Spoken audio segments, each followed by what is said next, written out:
Hello again. We're going to be now establishing derivatives of trig functions.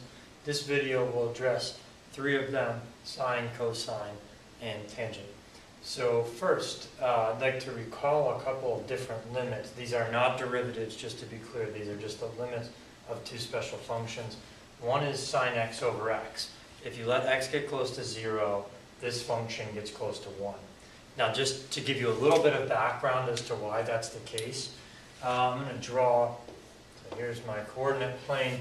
Assume that these are radian values, and this is just the functional value, the functional axis. So now let this red line be x, just linear x. Right? This would be f of x equals x. And then we'll let this blue line be sine of x. So something like that. Now, these two graphs, as you get closer and closer to 0, become more and more linear. So if I kind of box you into just this area, you can see the red and blue lines are basically one and the same. If you were to graph these on a calculator and repeatedly zoom in on the origin, you'd see closer and closer you get to the origin, the more linear that thing behaves, sine of x. Now think about that in the context of the circle. Remember that sine of x is simply measuring the y value on the unit circle. So as you get closer to the edge of the unit circle, when you're heading down the side of this circle, out here, the further to the right you are, the smaller your angle is, the more linear, the more vertical this function appears to be.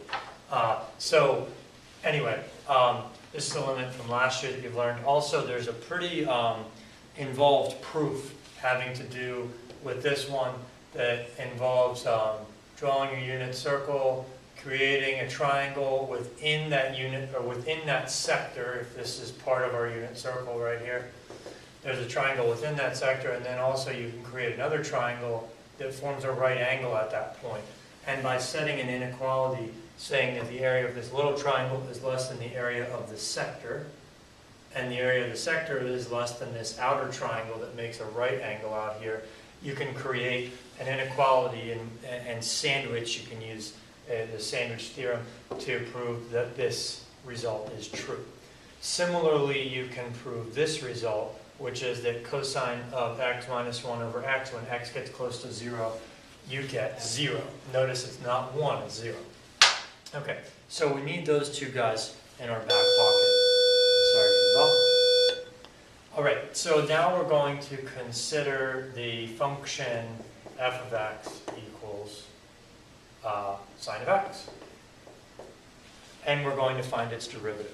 So the first thing is, of course, as always, we appeal to the limit definition of a derivative, unless, of course, we've already developed a shortcut for it. So it'll be sine of x plus h minus sine of x over h. By now, you're probably getting pretty good at that step. You hopefully have a pretty good idea of why this is the way it is. But then this next step is usually one of the harder parts, one of the harder leaps to make. So what we're doing here, notice this is f prime. So this is the derivative, of course.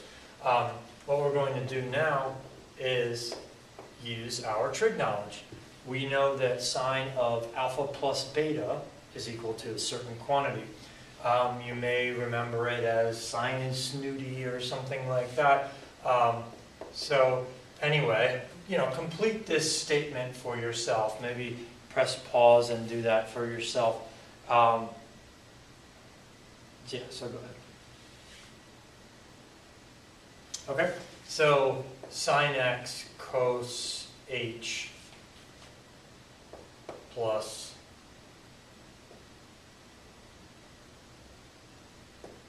sine h cos x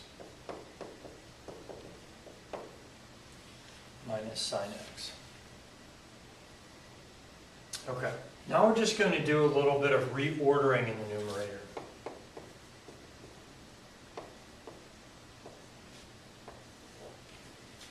we're going to take this term and swap it with that term. You might be thinking to yourself potentially, what the heck? If you are, that's a good sign. If you already understand what's about to happen, that's good. The bad thing would be if you're just sort of following this thing and saying, all right, man, whatever he says, just kind of like keep playing it because the video's X minutes long and I just got to keep rolling with it. Rather, I'd like you to be thinking about how could you construct this proof. Remember that when we're looking for derivatives, we look for things of the form. You might not be able to see that based on how tall I wrote it, sorry. We're looking for things of this form, right, and then with the limit next to it. So any way we can create that is a good thing. I see a sine of x we can factor out.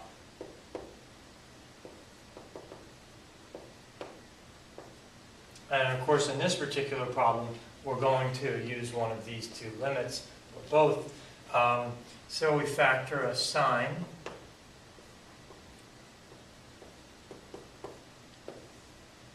Okay. So we have that plus sine h cos h.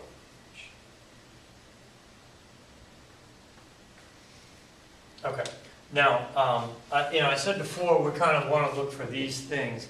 Well, I guess it turns out in this case we're not going to see the derivative. We're not going to see f prime, show up as we did, for example, with the product rule or quotient rule. We had a defined f to start, and we eventually found an f prime, or a g prime or whatever. In this case, it just looks like it's going to be slightly different. No big deal. So now we go from here. We're going to recognize that this, when h approaches 0, that's 0. So that whole term is going to become 0, and thus this sign will not matter anymore because it's multiplied by 0. And then over here, this one is 1. Right? So that'll become 0, that becomes 1, which leaves us with, as h approaches 0, we have sine times 0, that's 0, and we have 1 times cosine, which leaves us with cosine. And I'm not sure if you can see that, so I'll write it here as well. So that is the derivative of sine. Now, there's a couple of cool things I'd like to discuss about that. I know sometimes you get caught up in all the details in the math, so maybe if the details aren't clear to you, you should probably press pause now and think through them. But something that's pretty sweet about that, just to admire it for a second, if we can. This is a sine wave, right? Let's just say, that's 1.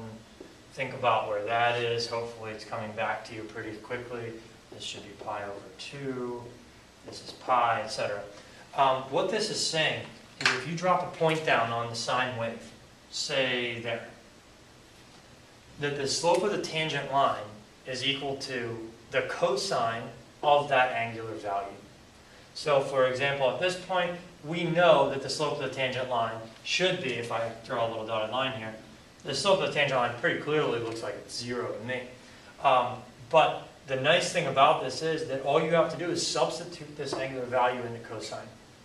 Cosine pi over 2, that's 0.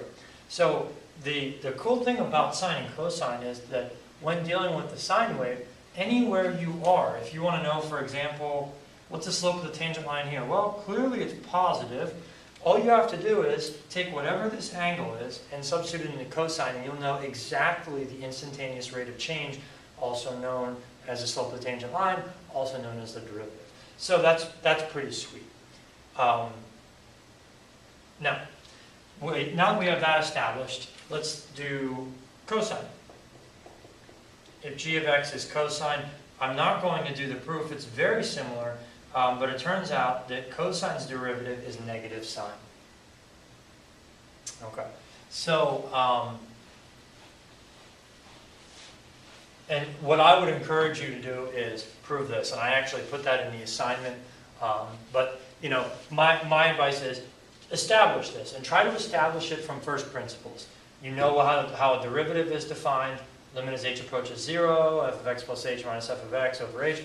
Set that up in this case with our function g. See if you can get negative sign. It should flow pretty similar to the process we've already developed.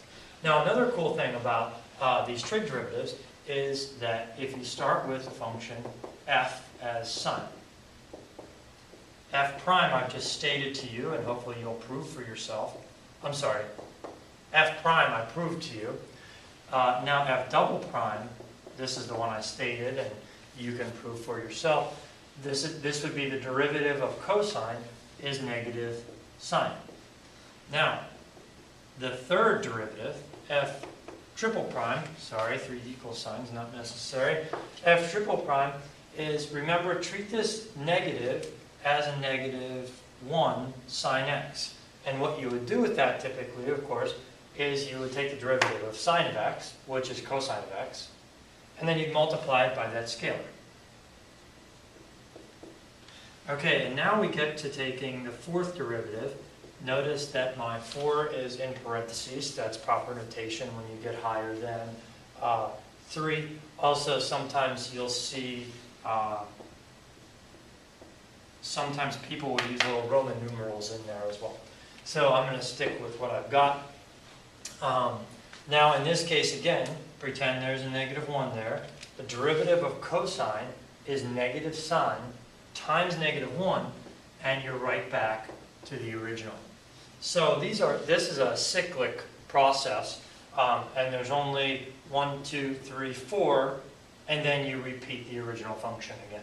So if we kept going, we'd see sine, cosine, negative cosine, sine, cosine, negative cosine, etc. So that's pretty sweet too. Now let's just do an example, k of x function.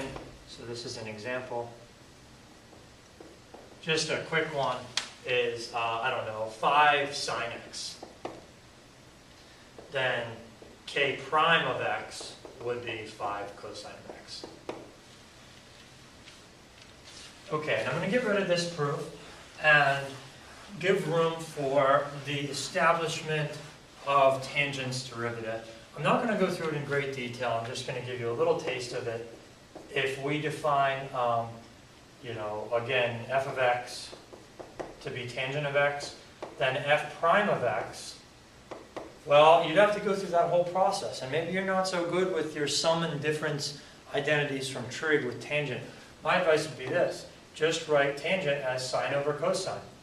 And now that we've established sine's derivative and cosine's derivative, you could apply the product rule, which again, you should do low d high minus high d low over low low. And I realize on my one of the previous videos that kind of cut off on the top of my video, so sorry about that.